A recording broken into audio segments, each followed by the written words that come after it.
Amid a heated debate in Washington over whether easy monetary policy and unprecedented fiscal stimulus spending is actually hampering the economic recovery, Federal Reserve officials on Wednesday signaled that they are looking ahead to 2 interest rate hikes by the end of 2023, sooner than previously expected but not imminent, as signs of inflation continue to rattle markets. The process of reopening the economy is unprecedented, as was the shutdown at the onset of the pandemic, Federal Reserve Chair Jerome Powell said during a press briefing on Wednesday. As the reopening continues, shifts in demand can be large and rapid, and bottlenecks, hiring difficulties and other constraints could continue to limit how quickly supply can adjust, raising the possibility that inflation could turn out to be higher and more persistent than we expect.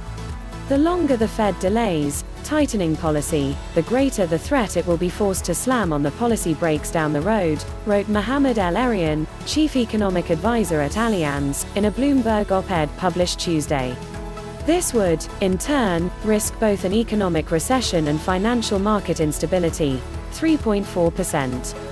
That's the Fed's prediction for PCE inflation in 2021, up a full percentage point from its March prediction of 2.4%.